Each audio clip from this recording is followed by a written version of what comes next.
For those with good taste.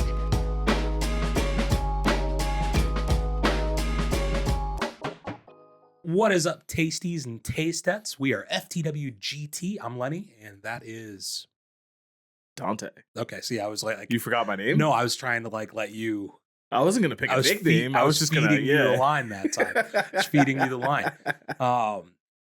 Hear no evil, see no evil.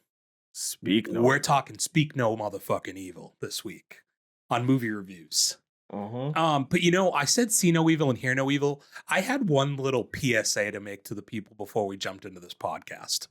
Okay. It's about my movie experience. Oh. So I sit in the back as I always do, right? Sitting in them handicap seats. Movie's literally starting. It's dark in there, like it's pitch black, right? The beginning of this movie is pretty dark. Don't tell me you were a flashlight person. Me? No, I was already there. I was already Okay. sitting down. This couple, though, walks in. And I don't know if they had other seats or what, but they decided, and the 4-pack of seats in the middle, like in the back. Oh, yeah. I sat in the one all the way to the left because, when I was buying tickets, there was people right in front of me. I hesitated because I had to think here. which theater. Braintree. Yeah. So I'm close to the 2-seater on the left-hand side. Like I'm right there. They decide to sit there. I want to refresh it. They were a couple. I assume they're a couple or kissing cousins or, I don't know. But so feet immediately go up. Like they're up. Both sets of feet are up. They pull out the blanket. Motherfuckers will pull out the blanket. I'm sus of all these motherfuckers will be bringing blankets to the movie. For the couples, there's something going on under the blanket. Well, trust me, dude. There was something going on for an hour and 15 minutes of this hour and 40-minute long movie. Jesus and there was Christ. a person sitting directly in front of them as well. Like this one girl who went by herself was sitting directly in front of them. So I feel equally as bad for them because for an hour and 15 minutes, I was treated to the sounds of making out and them talking. Ugh. And I'm so close to them. I wonder if it's the same couple I had the experience with last week that just whipped out a whole meal and was sitting there with the flashlight. They weren't flashlighting. But dude, I swear to God, they were laying down. Across the seats. I didn't want to look over to at any point because I didn't want them to think I was creeping. Watching them. But at the same time, the sounds of people making out really takes you out of a movie experience. Yeah. I didn't remember from because people don't make out like that. I'm 35 years old. I'm not around people who make out like that. You know, I haven't been a teenager in a very long time. So the idea that people make out like this for that long and the sounds that come from people's mouths, fucking the wetness of it was gross. Yeah. And then the idea that out of the corner of my eye, I swear to God, they're both their heads were just on my side of the chair. And I'm they're just laying down making out through this whole movie. Get a house, dude, get a car. I don't fucking know, but you didn't watch. And then they left early. They didn't even finish the movie because they didn't watch any of it. What the fuck? They left with 10 minutes left in the movie. Because they were I'm sure part of it was I don't want to have to see this dude who I've been fucking next to for the better part of an hour and a half. I don't want to see him and have to deal with that. So they got up and bounced 10 minutes before the movie ended. What the fuck? I don't know. I think all they were doing was making out, but you never know, dude. There was probably some under blanket play going on there. Nah. So yeah, that was my I saw evil and I heard evil. And trust me, I wanted to speak some motherfucking evil to these people, but I didn't. I held my tongue. I didn't do it. Good man. So let's talk about the movie, shall we? And I that nothing will take you out of a movie that experience took me out of a movie. It was just dude, I'm sorry to get hung up on this, but I've been itching to talk about this for a little while. There was just times, Dante, where I would just start smiling because I couldn't believe what was happening next to me. I'd just be cringing on the inside, but I had no way to express it. And I was this is fucking crazy. Cause it's just all I can hear. I'm trying to focus on the movie and all I could hear was that. I know your awkward smile. That's fucking dude, hilarious. I was just I was what the fuck? And the crazy thing, I told you the people were in front of me. they moved seats, not because before those people even got there, they just decided to move like 3 seats over to the right. I don't think I was creeping. Maybe I was. I don't think I was. Maybe you though. should have moved. So I was like, if this wasn't so obvious that like I was uncomfortable with everything happening over here, you know how you kind of get pot committed to it? They're like, It's like, damn, I'm here now. yeah. And like, I shouldn't give a shit about inconveniencing the people that are inconveniencing me, but like, that's just the way my brain works. So I like, I was like, I could theoretically move over like to the other end of this chair and I probably wouldn't be distracted at all at that point, but I just couldn't. I don't know. I made myself awkward instead of like fucking giving like being like, yeah, you guys are fucking gross for doing this. Like I'm not here. For me, I wouldn't want to move for the simple fact that I like to be as far back as I can because sometimes I take out my phone to take notes. Well, that's what all sucks is like, yeah, it kind of takes away from stuff like that. Granted, like if you drop your screen brightness all the way down on a phone, it's really not not bothering anybody. like distracting at all. Like if you're sitting right next to somebody, it's obnoxious. But like you said, like we sit all the way in the back, not really an issue at that point. But yeah, just it bothered me. And PSA, don't do that. It's fucking weird. It's weird. Like people don't want to be a part of your softcore porn. Pick an empty theater. Well, that's what I'm saying, dude. Like there's plenty of go see. I am racist. Are you? Okay. So the movie. Did you know that this movie's a remake? I did. Okay. I found that out after. Okay, yeah. So I had kind of known it. I've never seen the original, obviously, because I kind of knew, but then yeah, it was confirmed for me afterwards. What shocked me was how soon. Yeah, 2022. Yeah. Danish movie. Yeah. Do you know, did you read anything about like how this movie came to be? Or the original came to be? No. So the guy who wrote the original movie actually went on vacation with his wife and they met a couple at like a resort like that. And they got and became friends with them. And they went back to their separate homes and the people invited them. And like originally they were thinking about doing it. And they decided like kind of like the thought process from the movie. They were like, yeah, like it's kind of weird going to spend a week with like people that I barely know. Like I met them at a resort. We were like friends there, but like, you know, I don't really know them. So they decided not to do it. But the writer was like, that got me thinking about like, what if? Yeah, what would be like the outcomes? And like, it took me to like, what's the worst outcome that could happen? And that's how the story kind of came to be. Huh. That's pretty good. Have you ever made like vacation friends? No, I'm not a social person. So I did. I went to Florida, I don't know, like 10 years ago now. But it was like when I was like, you know, like early-ish 20s still. So I still had some youth to me, some youthful exuberance. And I was with a couple of my friends and we met these Australian people who were doing like we're here for the summer working in America. And like every night they were just going out and fucking partying. And like I'm not like super social, but they were social. So like they started talking to us. Yeah.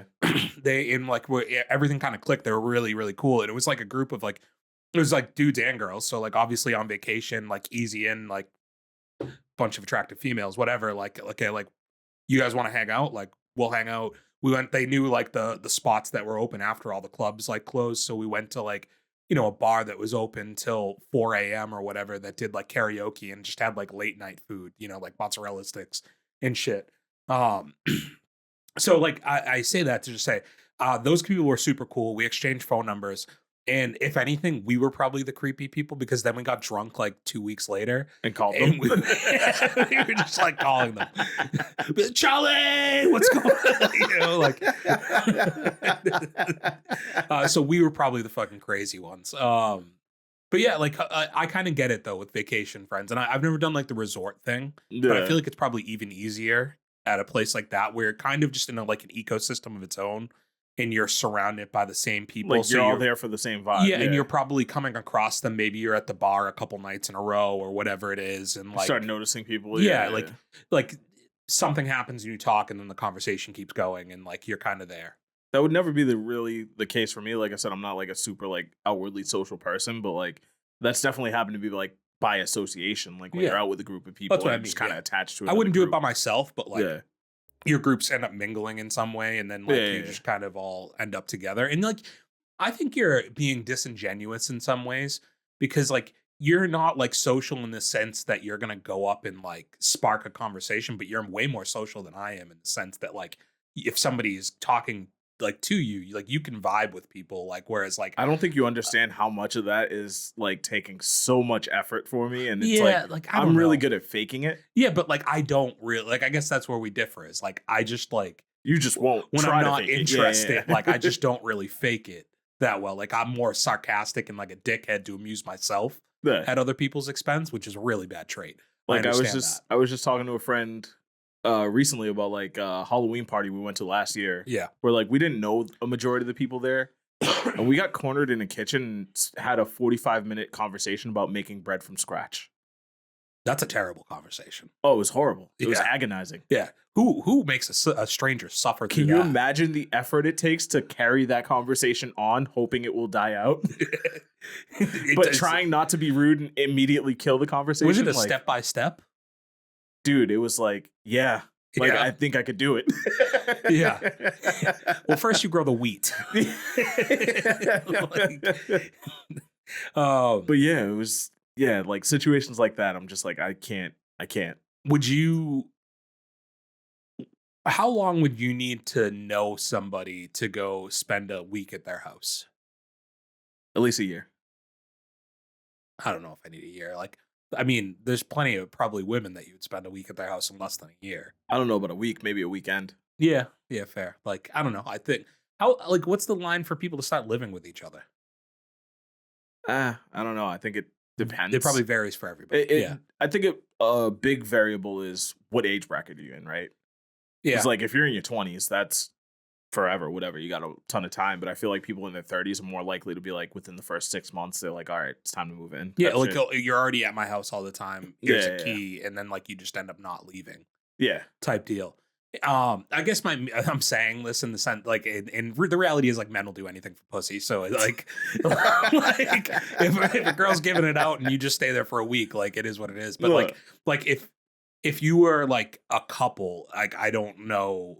I think you're right. Like I wouldn't just like after knowing somebody for a weekend be like, yeah, like we really hit it off. It's like I'd go visit, but I want my own hotel room. Yeah. But I guess like I don't know people to where if like not this housing situations because like for people who don't know what this, it's like I'm pretty sure everybody knows because this trailer was played ad nauseum for the past 2 months, like in front of every single movie that was possibly gonna come out. And stuff that hasn't even come out yet. Like I wouldn't doubt if they just kept this trailer in circulation. I think that's the shitty thing is I've seen the movie and now I'm gonna have to continue to watch the trailer. Yeah, it just is everywhere. It's impossible to avoid. But like, yeah, so like this is all in one home. Like I think if you knew somebody and they had like a guest house or like a pool house or like something like that, it'd be a little different where there's at least like a separation to that level. I think that's another big thing, right? Is like not only are they people you barely know, but now you're like out in the middle of nowhere with them. Well, yeah, like that's also the location. It's not like we're in the city and like some suburbs or whatever, and it's like, all right, cool, like, you know, whatever. Yeah. There's like transportation options or whatever for me to get out of here. Like you're literally in the middle of nowhere. Have you ever gone to like maybe it's like a bachelor party or like something like that? Maybe like your friends going away for a weekend though, and you go like away with them and you don't know everybody who's going there? Yeah. I mean, like, that's different though. Is it though? Those people aren't complete strangers. People that I trust them. They're still kind of strangers. To me, yes. But again, people I trust them. Yeah. So it levels things out for me in a sense. Like I'm not so much worried about something bad happening as much as I am just like, I don't know them, so it might be awkward kind of thing. Yeah. Like I'm going to have to try and make friends this weekend. Yeah. And that sucks. Yeah. Making friends when you're 30 something is also just trash. Like, especially like if it's in that situation where it's like a bachelor party, you're vibing out for like a week or a weekend. Yeah. And it's just like, what if I don't like them? Yeah, I'm just trapped here now. And I don't want to be the person who just hangs by the person that I'm friends with, but like at the same time. You can't like, be somebody's shadow. Like that's awkward too. Yeah, but at the same time, you're like, maybe I could sit next to him at dinner. I don't, So we're both in agreement that we probably wouldn't end up in a circumstance where we were going to stay with somebody for a week that we didn't really know. Especially, I agree, the location matters a lot here. Yeah, because there's no getting away from these people. Like I just don't have that level of trust in people. No. James McAvoy amazing. Yeah, like, and so one other thing I had seen that he said he based his performance off of Andrew Tate. Like he was like some of his performance was inspired by Andrew Tate's like demeanor and like I think that guy's an asshole. So I in some ways understand it. But like I kept like watching it being like, I don't really like because Andrew Tate's just like a misogynist, like piece of shit asshole guy. Like, I mean, men are the ultimate. Some would say McAvoy's character in this was kind of that. Yeah, but like he was a psycho, but not like I don't know if like he was more shitty to his kid than he was to the girl, to his wife. Yeah, he was shitty to her at points too, though. Yeah. I mean, he was shitty in general, I guess. Yeah. But yeah, he like, and this has been a consistent thing for a lot of movies. I feel like in the past couple months for me, that if it wasn't for the charisma of like the leading actor or actress in the movie, this movie, I don't think they have a movie without James McAvoy. Yeah, like he just carries such a bulk of it with like just everything. He just like I said, charisma. Like it's just like there's something about the performance that everything that he's doing on scene, every scene that he's in, from his ability to flip from like a super likable normal guy that you get at the beginning to like as the movie progresses. And again, I don't feel like I have to say no spoiler because if you've seen the trailer, you know. And we've all seen it. Like you know what the movie's about at this point. So yeah, I think like all the other performances around that were good. But his is such a level above everything around him and then like stands out so significantly that I think it carries this movie to being very good. This movie has like another thing that I think we've seen a decent amount this summer of that slow build, slow burn where you kind of know you do know where everything's you know what going. you're building up to, but you're just kind of on for the ride, right? Yeah. You think about like Blink Twice that we talked about a couple weeks ago. I think is something that's a decent amount like that. I was trying to remember like if Cuckoo is kind of like this, where like Cuckoo, you're trying to more figure out what's going on, but it was like, but it building. Was kind of slow into the progression. Yeah, like, and it's a type of movie that when done correctly, it's a preferred type of movie for me. Like I enjoy 100%. A movie that builds tension and keep like that you keep are waiting for the things to happen. And I think like the ominous music that this uses at times is really good. I think what that comes down to is we just got to watch more European horror films. But they have to be remade for America. Do they though? Yeah. Yeah. Cause like the subtitles take you out of it? Is no, that what it is, I mean like one of the movies I liked this year towards the top half of my list is a was a Korean, South Korean or something movie. Yeah. Well, it's not gonna be North Korean, so brother. Who am I to say?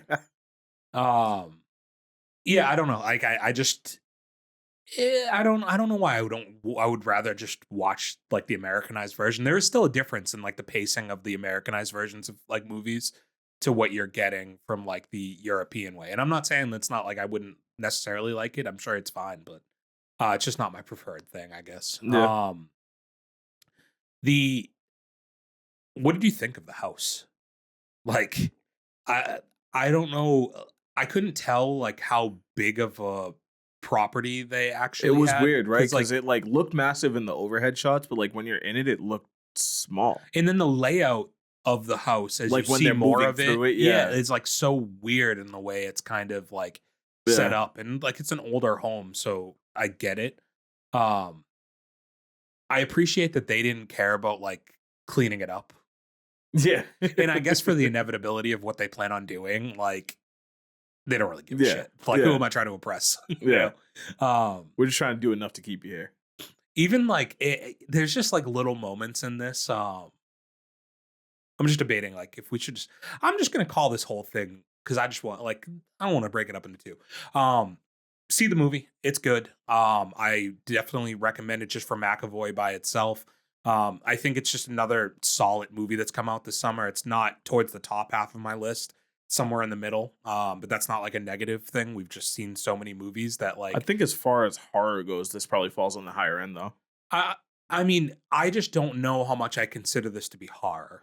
Sure, thriller, I guess. Yeah, like I think the horror thing just gets labeled on anything that's not like action or comedy, essentially. Yeah. And yeah, I just don't think necessarily anything's scary in this. So like putting in the horror, psychological, there's definitely a suspense to it, like psychological thriller, suspense movie, like those things make more sense.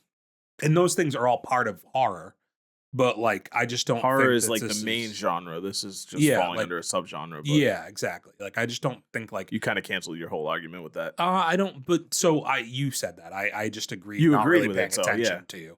I was just talking through what you were saying. Oh, fuck you. Um yeah, I don't know. Like cuz to me this is a broader discussion of like what is horror. Like in my Yeah. mind horror is like scary, blood and guts, like shit like that. I don't think this movie hits any of those notes, but I think it's like a movie that keeps you on the edge of your seat because you're waiting for the impending like doom of the characters, potential doom of the characters, you know? Yeah. Um so yeah, like I said, I recommend it. But 3, 2, 1, Spoiler. thank you. So yeah, well, like, they're moving through the house and everything, and like even the beginning, like there's just like such little subtle things that are happening throughout it that are like devious. Just him like having her eat fucking like knows she's vegetarian and like Yeah. just feeding her meat the first second she gets into his house is just like a very subtle thing. That also like the whole tone of them like being too polite Yeah, was kind of what added to like the discomfort of this movie, and like good discomfort. Like obviously that was the objective, but Mhm. like in my head the whole time I was like, no, I wouldn't fucking do that. Like I wouldn't eat if I was vegetarian. I would be like, yeah, man. Yeah, like, no, I'm I not just- gonna I eat don't, that. like- But at the same time, I had people fucking next to me in the same movie, and I was too polite to move. So who knows what I like? until I just, you're in the situation, yeah, you I don't wouldn't. know. I just be like, I guess I have to do this. Like, actually, is in all reality, what would happen is I would just be like, because that's what I do if I go to like dinner like with somebody I don't know, and like it's like a group dinner or maybe somebody's making dinner for me. Like, I don't eat anything. You know this. I'm like super picky. I just eat it. Like I'm miserable. I don't want to do it. I'll eat the smallest portion you'll ever see me eat. But like I'm not asking for seconds, but like Yeah. I'm gonna eat it, you know? Or I'm far more willing to like just try things because I don't want to be the person who's like, yeah, dude, like I don't want to be an inconvenience, I think is part of it too. But yeah, if somebody just made me food like that, I don't eat fucking goose or whatever, but like I would probably do it in that circumstance. Yeah. You know? That like the conversation about like when they're at the dinner and they're talking about fish and he's just pressing her on like the hypocrisies of being like Pescatarian. yeah, like you'll Yeah. eat fish but you won't eat any other meat, and like just kind of pressing on that, and like it's completely like the tone is getting more intense, and then his ability to just completely rev it back down to like He's being just like playing with them. yeah, Yeah. like just like pushing the buttons for the sake of doing it. Also, the role play thing, I at the dinner table, Why don't I remember this? she fakes giving him a blowjob. Oh yeah. So like that is it goes on for just like a couple beats too long to make it like To make it extra uncomfortable. awkward, yeah. Like which is my like we're gonna talk about this later, but like one of the positives I would say with like Am I Racist is like just like some of those moments of just being like this is so uncomfortable, like what is going on here. Yeah. And like that's something I love, and like The Office did that, like a bunch of shows and movies do that. Yeah. But it's one of my favorite parts of comedy is like that just like awkwardness of it. Yeah. And like that to a T, it's like, okay, the joke's good. And then they just keep staying down there. So no, you got it. You landed. Like, Yeah. all right. And you just watch their faces slowly go from like, okay, we're just laughing to like oh laugh fuck, to they're being not. like, This isn't a joke. wait, is she really? Yeah. This isn't normal. Because then I was also like, when he was like, sometimes we eat out or whatever, right? Like, Yeah. like I thought they were gonna go into the swinger conversation at that point. Like, because what I thought was happening there is like they're gonna be like, yeah, like we should swap, because Yeah. like they had already had the scene that's in the trailer when they're at the water, which doesn't include one of the lines that's in the trailer because does it's either McAvoy or the wife says like I guess the wife does say something about like you have a great body to the yeah. girl, but I feel like there's another line that was like cringy from the trailer that's in that part that doesn't show up in that, but I can't remember what it is now. I think the only other part that was like cringy that I can remember from the trailer was like the hug and kiss goodbye. Yeah, like But goes that on was in the movie. way yeah. too long, and he Yeah, kisses yeah. her like 4 times on the cheek. Yeah. Also, like that the jumping in the water scene's weird because like she never even like she doesn't even jump in the water. No, she didn't. And like I was like, if she was, I was like, she's gonna just leave her pants on. It's like you're fucking grown adult, dude. Like who cares? Like you know, No. like the rest of them did it. So and like McAvoy's barely wearing anything. No. He was wearing like he was wearing the fucking trunks. He wasn't wearing boxer briefs. He was the only one that got the memo. Yeah, he was like, I'm ready to go for this shit. Yeah. But yeah, like there's just so many like little nuanced moments where you're like watching it and being like, wow, like he is definitely fucked. Like what is going on with this guy? And you're like, they're picking up on it, but obviously you're not going to assume somebody's a murderer. You're just like, they're just like weird people. And like, I don't agree with the way he raises his kid and like shit like that. Yeah. Speaking of the kid, he sucked at the Cotton Eye Joe. Oh yeah. He was just outright bad at it. And while like I think the approach may have been aggressive, like you can't be that bad. It is embarrassing. You know, like hot take. Jesus like Christ. He couldn't get the first fucking part down. And then just a kid. And then just every time they had to do the do-si-do, it was like he was like going too early, he was going too late. It's like, dude, you gotta figure this out. We're time 3 or 4 through this. Like, dude, that as well. How much of a pussy the father was the whole time. For what reason? Like throughout the movie, but in that scene, we'll use that. Like the girl's like, all right, I don't want to do this anymore. Like she goes and sits with her parents looking for comfort.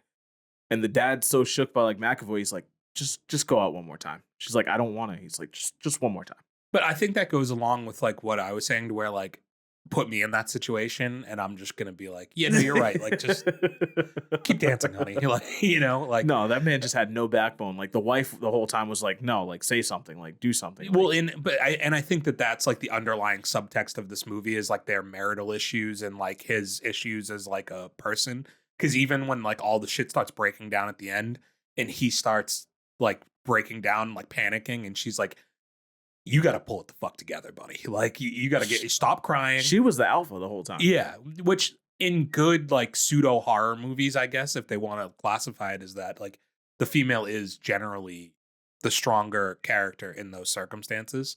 Like Scream Queens is a thing for a reason, you know, like they're generally the most put together. And even like throughout the ending sequence, like the whole like part of the house, like she still past that point is like the one carrying everything. Oh, I know. Yeah, like from top to bottom. Yeah. What did you think of the kid though? I joke about the Cotton Eye Joe thing, but even like because he's really the only thing that's trying to point these people in the direction of like, hey, you're seeing a lot of stuff that doesn't like seems off, but like there's something very off about this. But like I like the aspect of like, and obviously this is where the title comes from, like speak no evil. Like the aspect of like him not being able to say to communicate it out. Do you like, how do you think of the kid's performance, I guess, first of all, but like second of all, like that whole arc of him trying to get the messages across to a fucking 11-year-old girl? I liked it a lot, and like I liked the whole aspect of like, all right, like you understand pretty early on he's trying to warn them of something. But one of my first thoughts was like, oh, why doesn't he just write it? Yeah. And then when he eventually gets to writing something, it's not in English. Yeah. So, yeah, because he's a European boy. Danish. Yeah, okay. Because like the note he wrote was in Danish, which the assumption is it's an ode to the original movie or whatever. But then it made me think like, okay, if he can only write in Danish, can he only understand Danish? Like, how is he responding to everything they're telling him the whole time? I mean, I assume at this point, like he maybe picked up bits and pieces, but like he doesn't understand all of the it. language. Yeah, he just gets some of it. Yeah, I like the one thing I'll say that they did a good job with the trailer, not knowing the original movie, is like the trailer I think leaves you a little bit more ambiguous to the idea is like, is the kid evil? Like what's going on? You don't exactly know. Because he's just making those noises and shit in the trailer, but he's not actually like saying anything. So it's a little bit more ominous, I think, in the trailer. And I think that that's one of the benefits of the trailer, that it didn't give away totally like that aspect of the movie. But obviously very quickly while watching the movie, you understand like, no, this kid's not evil at all. Yeah. It is weird. Like, I mean, I guess he's so afraid of them that like he's well behaved. but it's weird that he's like so well behaved with them through everything. Yeah, like even Like when when they're they on first met vacation and in stuff like the that. resort or whatever, Yeah. like why didn't he just like try to run off to like a police officer or something? Like, Yeah, like there's just like like, and I guess he was just like I said, it's got to be a matter of fear and like and I think whatever. as a child he probably felt even more powerless. You know what I mean? Yeah, and with no voice, like literally had his Yeah. the tongue cut out of his mouth. Like that's Yeah. nuts. Let's talk about the ending, I guess, because like the whole movie's building through all these like little scenes and stuff like that through it. Well, actually, I want to talk about one more thing for the ending. That fucking bunny, Dude. Dude. she'll get over it, dude. Like when you guys got out, like Another situation where I just think the dad didn't have enough backbone. Like clearly you knew something was off, you needed to get out, like, and you go back for the stuffed animal. Like, no, I'd explain it to and then her, you like, yo, stay for you'll be like all right. like days longer because you believe that like because you take the story of like I lost a child and that's why I had my kid sleep in the bed with me. Yeah. With your kid sleep in my bed. He's just weak to whoever's shouting to him the loudest. Yeah, Like it's an echo chamber. Yeah, like his daughter was whining about the bunny, so he went back. But then when she was whining about not wanting to dance the Cotton Eye Joe, McAvoy was shouting louder, so he was like, "Nope, go dance." Yeah, he's a shit father. Yeah. But that bunny, yeah, like is such a major player in this whole movie, and like I fucking hate that bunny. Like at some point, I would have just been like, "Eve, we'll get you another fucking bunny. Like, how about a Barbie? You want like what do we need to do here? Like even when they're actually about to like go, and McAvoy's character's like, "You forgetting something?"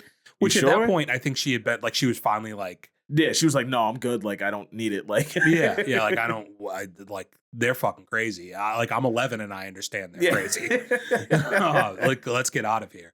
Yeah, so the whole ending, so it kind of builds to this point where like the kid is afraid but also super brave throughout the whole movie by trying to get these like subtle messages, eating the paper, just swallowing that shit whole. No, that's one courageous ass kid. You know? Yeah, and then doing the like the steal the keys.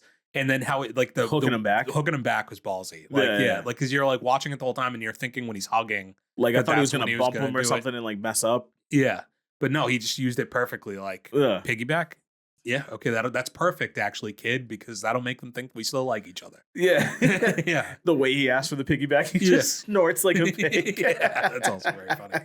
But yeah, so he unveils to the daughter that like there's a hidden room that they basically keep like trophies of like what's the point in keeping all of that stuff? I don't necessarily understand aside from he's being like trophies. He's a sociopath, like he's keeping trophies for his kills. Because the watches made sense to me, but there's value to them and like that's more your trophy versus like but they weren't even all in the trophy room, which is crazy. Yeah, like but that's why I think they're more trophies because like that's what he actually values and is wearing. The rest of it is kind of like what's the point in keeping all of it other than the fact of progressing the story, I suppose. But like he reveals to him that they've been doing this for quite some time. There's a whole photo book full of just people, and one of the people in there, which she was trying to show him the whole time by showing him the watch and being like, what he was just trying to get she was trying to get the girl to read the bottom of the inscription on the watch, which was also in Danish, so she couldn't read it. Yeah, but it was different names than. Oh, is that what it was? I think there was different names, on it. Yeah. But she was quick and like she didn't read it. They never explained, did the babysitter have anything to do with this? Because the cook, like the chef that they go to have dinner with, is the guy that shows up at the end. Yeah. But did the babysitter have anything to do with this? I don't think so. Which just what a line, being like, he don't worry, he can't do anything because we'll get him deported. Oh, It's just like what a fucking asshole this guy is. I love like the uncomfortable levels of humor throughout the entire movie. Like they just look at each other and they're like, "You fucking just say that?" And it's just like to this man's face, like just making jokes at his expense. And then like. Yeah, and he's great because he's cheap. Like, motherfucker, you start charging more, dude. You have 2 kids now that you have to babysit. He won't even think to raise the price because he might get deported. Yeah. But yeah, so finally they realize all of this stuff's going on. They're like, okay, we need to get the fuck out of here. The daughter, also ballsy move, like cuts herself, and then they claim that she had her period. That was crazy, but Yeah. also genius. Yeah, like because like who the fuck are you? Like even like this is just McAvoy's cringe level in this movie to like comment on her becoming a woman now and stuff like that. Like is nuts. But yeah, they go out to the car, find the tire popped. It's like, okay, well, like that's the first hurdle. You're in like this is just a slow building of the tension because then you expect that's to where everything's gonna happen. But it's like, nope. He actually helps fix the tire for them. helps them fix the tire. Okay. Oh, the bunny's up there. Like, gonna Which have to that's get just also like it frames up how much of a game this is to him, right? Because obviously he's the one that popped the tire. Yes. He popped the tire. He put the blames it on the kid. He's like, "Would you throw that up there?" Like, you know. Of course, the kid's not going to say no because he can't. yeah. And then like, just like he knows that the guy knows something's going on, but makes him climb this tall ass ladder, and then like moves it on him and shit like that. And like, yeah, all these little things, and you keep waiting for the other shoe to drop because like now you've gone through all this stuff of knowing he's bad, and now it's like all coming to a head. And I liked even more like, so now we've been slowly building to a boil, but like once we got to that, it's like when the water's about to start bubbling and it's like just like little things are happening that you keep waiting for the actual like other like, shoe. oh, here's the climax. And then, no, wait, here's the climax. And then like the way they actually execute the climax is like so perfect that they get to the gate like closes. Or no, it doesn't even close. No, it doesn't close. They stop because he chucked the kid in the lake. He just chucks the kid into the fucking lake, which is just, that part is so funny. Like, he just looks at him while smiling and shoves him into the lake. And like, so they earlier in the movie have established that he can't swim. Yeah. So it's like the perfect thing of like, the guy's like, fuck. Like, would you have kept driving? I think I might have. Like, I think this comes back to your conversation. I don't know. Like, you don't know until you're in a situation like that, right? I think inherently you stop. But like, just for the sake of the conversation, I think it comes back to what you were saying in a way about the dad being a little too soft. Because at the end of the day, like, he knew his daughter was going to be mad at him for not going back, and I think that's why he went. But you also have an obligation as the father and the husband to put them first, which McAvoy's character even says that later on. Yeah, like, and that's where I think the conversation comes in there of like, I think everybody probably would stop because you also, as a human being, you see a kid dying, like you should save them. But I also think that like he is knowingly at that point committing to the idea that like they're not getting away, you know, by doing that. Yeah. And so like they have this whole thing. They try to get away. Did he shoot the car as they were pulling away or as they were? As they were pulling to the gate, he cuts in front of them and shoots the windshield. Okay, yeah. So shoot the windshield. They try to get back inside. The other guy pulls up and stops the whole thing or whatever. Well, no, that's actually after this. So they go into the room or whatever, and like the wife, again being the smart one of the group, like finds a weapon and has been hiding a holding box that cutter shit the whole time. Yeah, like and it just kind of works out perfectly and just slices his fucking. Because honestly, by the time she used it, I forgot about it till I saw her shuffling through her pocket, and I was like, "Oh wait, yeah, she had gotten that's how they're gonna get out of this." Yeah, as he's loading up a needle with ketamine, and they did that twice too, where like she grabbed that and like you forget about it, and then all of a sudden she uses it. The same thing when the daughter grabbed the syringe. Yeah, they just tucked it away for later. Yeah. And if you were paying attention, you knew it was there. But like, which was smart on her part. But was there a cap on that needle? I didn't pay that close attention. I just think it was dangerous, like her just carrying around like an open needle in her pocket of ketamine. Like that'll take her out quick. Yeah, like that's crazy. Also, I don't know if he got the dosing right, because if that took him out that quick, it was what would that have done to the kid? It would have killed him. Yeah. He so like you get into the house and like obviously this is like this is the best part of the movie is like the whole house buildup. Yeah. And it goes to further where like he starts panicking. They shut out the lights and everything, and the wife's like, snap it together. Like you gotta fix your shit right now because your kid's relying on you. Yeah. And so she just takes like total control, like lock the windows, barricade the door. She finds the fucking like bleach or whatever it was to like just has some shit ready. I think it was acid. Yeah, I don't know what kind of acid, but it was like acid. Some type of remover, I think. It said acid. I remember that. So she gets that. He has the hammer, and like, so there's now the additional guy gets added in, the who is the chef. Yeah. The husband again is just such a pussy in this moment because he has one job.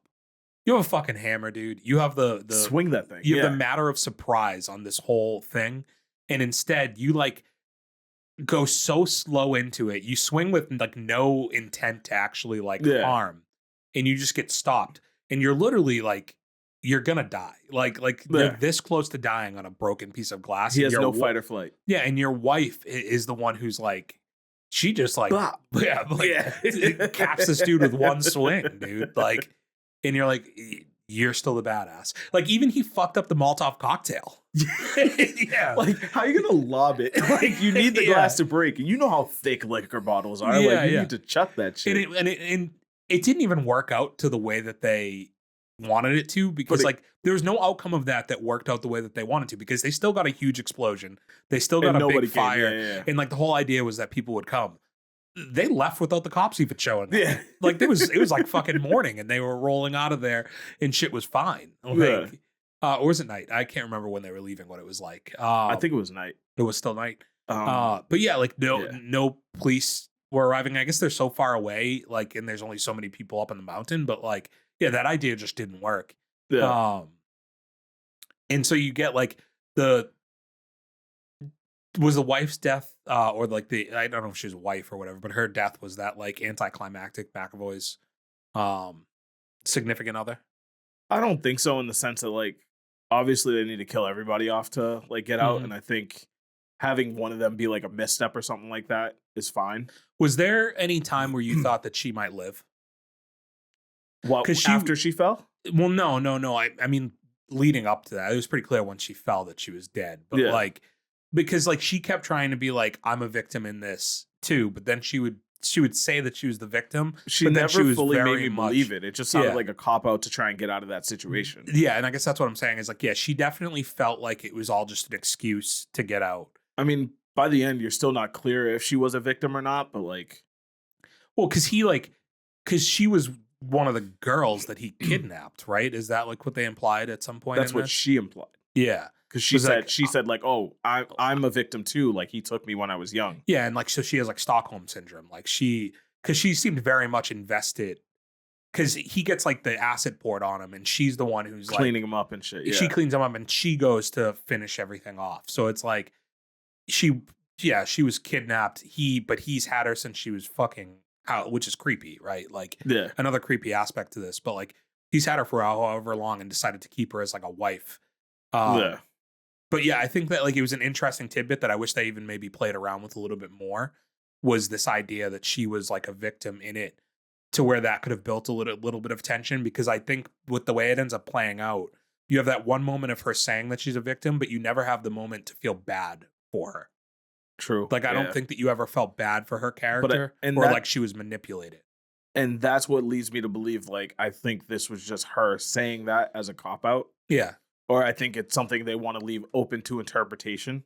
Like, you Mhm. don't know if she was a victim or if she was an accomplice. Yeah, I don't know if it's left open, because I think by the end of it, you're like, she wasn't a victim, you know? Yeah. Yeah, I think it's funny the way she just fell off the roof and died like that. And then the last one obviously is McAvoy, who, yeah, like all of a sudden the syringe pops back up. Gross. And you're like, oh yeah, that was there. I forgot about that. And what do you think of? We had our second, like this reminded me of Immaculate. Immaculate. Yeah. The ending of this, yeah, with the kid just being like, yeah, I could walk away, but fuck this dude. Yeah. Fuck this dude. I mean, we don't know how long he was captive. I think that was an appropriate response, though. Yeah. Like I'm worried that kid might be fucked up forever. But Because like you see them like look at him and like hesitate, like, oh, okay, is he still coming with us? Yeah. Well, yeah, because you're like, this kid, like, this is gonna be a lot of work. Like, Yeah. He's been through some shit. yeah, like he can't speak to us, and he also is a murderer. Like, yeah, like, and he's just been traumatized for who knows how long at this point. He was Yeah. trapped in that scenario. I mean, at this point, everybody in the family got some action except for the husband. Yeah, because the daughter stabs the thing, and the husband just fails at everything. Yeah. Yeah, he drove them out of there though. Sure. And the then least he could do. like the last scene of the movie, like after the kid does that, I thought it was interesting the way they framed it because they framed it with like the husband and the wife, and then you just see in the rearview mirror, it's just the boy. You don't see the daughter. It's just like the boy's face in the rearview mirror. Huh. And again, I just assume that that's intentional. And I don't know if you're meant to be left with like you're saying, like it was pretty clear that the parents were like, Should we have brought yeah, him? like is this gonna be okay? And I don't know if that's what that's leaving you linger on a little bit there is like, yeah, like this kid just fucking bludgeoned some dude with like a brick to his face. Like he Like, was very dead and he just kept going. yeah, like that's not like a and it's trauma. Like I get Yeah. it. But yeah, I thought it was an interesting way to end it. And end a movie that I overall like, yeah, I enjoyed top to bottom. Yeah. I think like we said at the top here, like McAvoy's performance, I think, is so strong that from the second you see him on screen, you're enthralled with the performance and you're caught up in it, and like it keeps this movie together through the entirety of it. So I really appreciated it for that matter, and like I thought he was super strong in it. So I think I gave it 3 stars. I know I did as well. I just don't remember where I put it. I Yeah, was so I have telling it, you before we started recording that I was struggling with where to put these things. yeah, so I have it at 3 stars, and I have it at 24 on my list. I don't know why I tried to pull it up on here because I don't know. Oh, here it is. Fuck.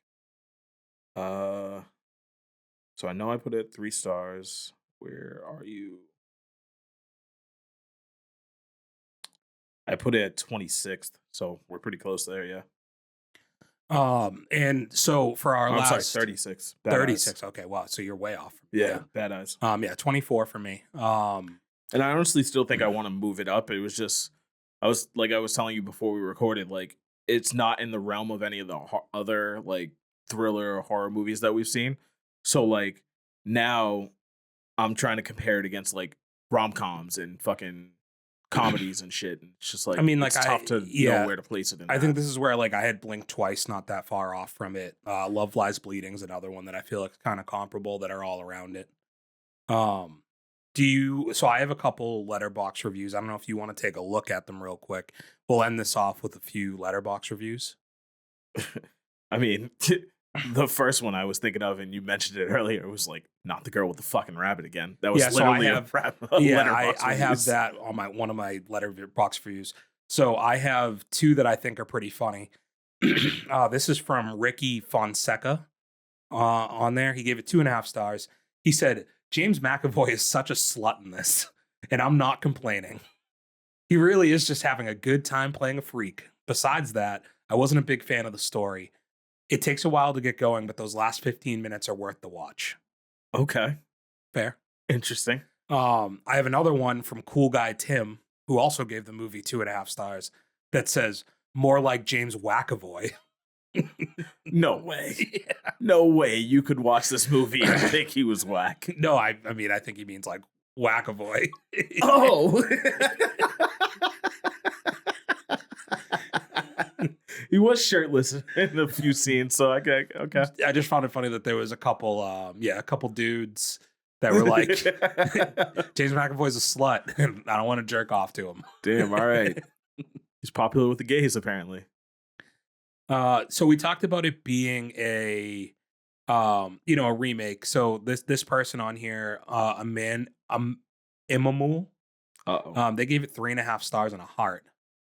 So this isn't really the exact same movie as Speak No Evil from just 2 years ago, but it's still an unnecessary remake of a foreign film. That said, I still enjoyed it. Advanced screenings with a friend who's obsessed with James McAvoy, and while he's really intimidating, might be one of his best performances.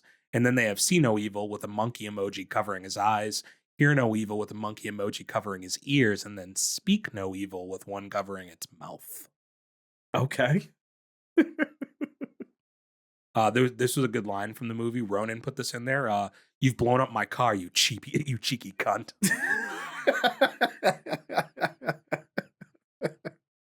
Jesus Christ. You see any in there? I scrolled past it now, but there was one earlier that I thought was funny. We also hinted at where it was like, now that I've seen this film, I'm legally protected from all the trailers. Yeah. That's a consistent thing. Yeah. Oh man. finally an actual good Blumhouse movie. I disagree, but I did see somebody that was like, Blumhouse has put out like classics in the past year, and they included Night Swim in that, and I was like, I don't trust your opinion. yeah, like what are we talking about, dude? I think generally looking at Letterboxd, like it's a lot of strong reviews for this movie. Very few negative ones, which is a good sign. Pretty much everything's at least 3 stars. Yeah, very few or less. So let us know what you guys thought out there. Was it more James McAvoy or more James Wackavoy? That's an important question coming out of this. Do you generally hear, speak, or see evil in your day-to-day life? And what'd you give this for a star rating? All right. Yeah, all good questions. Yeah. Okay. And with that being said, we are FTWGT, and we are out. Peace. Bang, bang. For those with good taste.